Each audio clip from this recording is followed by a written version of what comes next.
As a result of my journey as a spiritual medium, I have embarked on this journey, and then at the moment I am combining into yaga spirituality, into yokuhilisha my ancestors with into astrology in trying to solve my problems ethu ngendlela mhlambe engathi izoba holistically, because akumelanga ukuthi sibe nenkinga esingakwazi ukuyi-explain ukuthi ziphumaphi.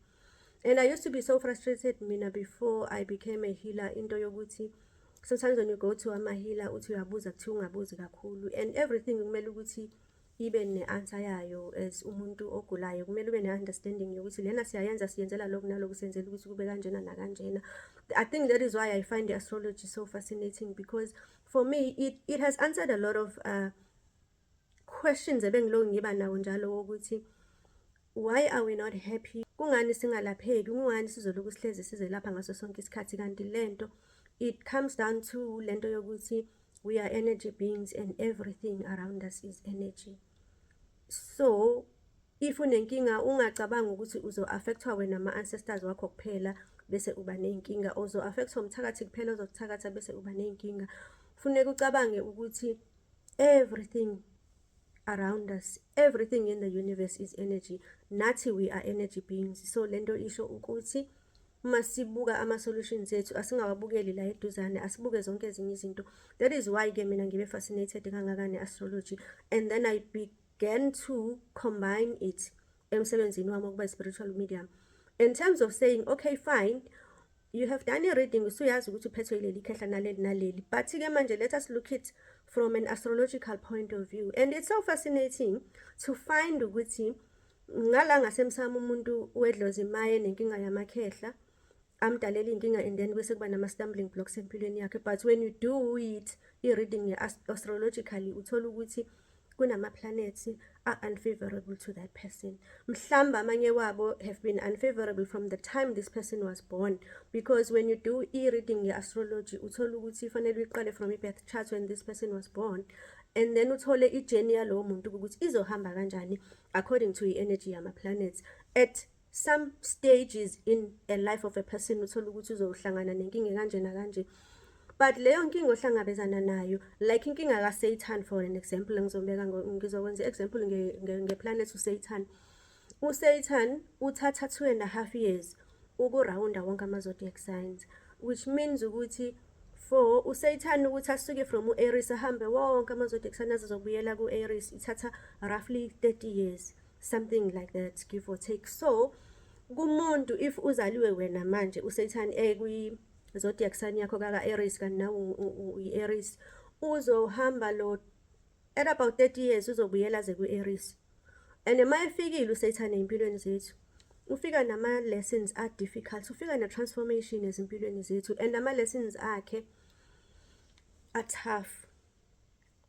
tough to the point yokuthi sonke at around the ages of 30, maybe between 27 and 30 uba nezinkinga empilweni, because lapho usuke an adult, you are becoming an adult person, you are getting into an adult world yokuthi manje sekumele wenze izinto uwedwa. Leyo nto leyo iyayishintsha impilo yakho kakhulu.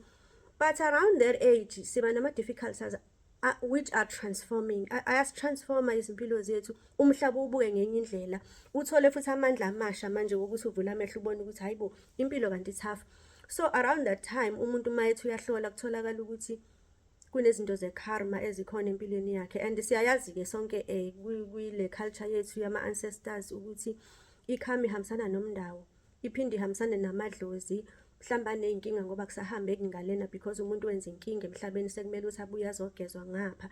Uma kubuye uSatan kuvuka lawo macala lawo afana nalawo empilweni yakho, and then into bese bakuwena ukuthi uzoyilapha kanjani-ke lento yakho. Whichever route you choose, you need to know kodwa ukuthi you can say ukuthi amakhehla or isikhwama or ukuthwasa lokho ekumele ukuthi ngikwenze, but then again uma uyibuka ngakwi-universe, i-universe edale umdali nayo umdali ophethe kona konke, uyathola ukuthi manje kunalezi zinto-ke ezisididayo. Mhlambe futhi uzothola ukuthi omunye umuntu around that time uyahamba athi uyothwasa-ke ngoba naku kwenzeke le nkinga ezimdalele ukuthi ahamba ayokohlola, athi uyothwasa lowo muntu kungalungi, uthola ukuthi uzothwasa maybe unyaka athwase kulo muntu aphinde ayokothwasa komunye. 3 years down the line umuntu ayiyeke phansi lento aphindele emsebenzini. kanti sidlulile le period le kade inzima ebilethwa ama-planets ngendlela abe-positioned ngakhona. So uSaturn is not the only planet esi-affecta kanzima empilweni zethu. But what I always say mina ukuthi when we know about these things we react accordingly, because what matters the most is how you react to ma-situations akufikela empilweni yakho. Because ezinye izinto angeke size siyibalekele, iy'nkinga zohlezi zikhona emhlabeni, but kumele ukuthi inkinga uyazi, because wena uzoyibuka ngendlela eyodwa kanti leyo ndlela ngeke ize ikukhiphele isolution ephelele. Mhlawumbe izoba temporary nje isolution yakhona, kodwa uma mhlambe uke wayibuka nangezinye futhi izindlela uzokwazi ukuthi welapheke nawe uphole ngaphakathi enhliziyweni, because ukwelapheka okukhulu ukuphola kwenhliziyo, ukwamukela isimo, urelaxe, ube calm, ube happy, then uyakwazi ukuthi uqhubeke nempilo, wenze nezinye izinto ezinkulu. And mina I always encourage abantu abeza kumina ukuthi do combine these two methods, because zizokusiza ukuthi u-achieve izinto, wazi futhi ukuthi mina impilo yami izinto zami zenzeka ngesikhathi esikanjena zenzeki kahle.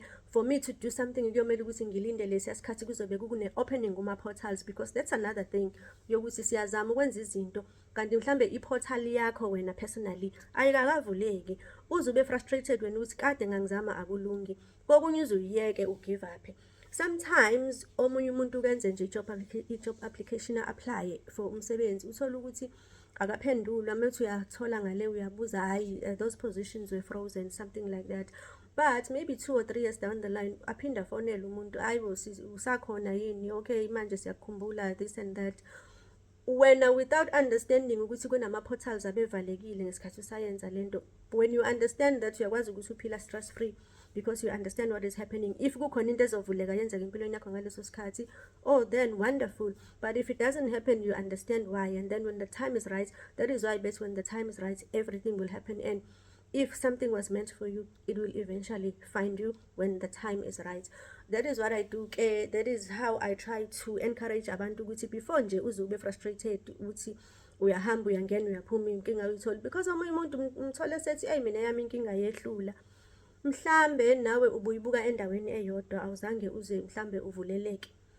And I always emphasize here this thing yokuthi we are spiritual beings, we are energy, everything is energy. If you are a spiritual being, you will understand ukuthi spirit asina ukhala, asina gender, spirit is just it.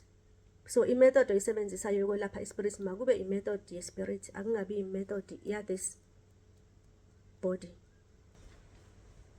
because this body has a color, but the spirit, it doesn't have a color. Spirit is just it, doesn't have a gender. Whatever method you choose, don't look at yourself as a body, look at yourself as a spirit.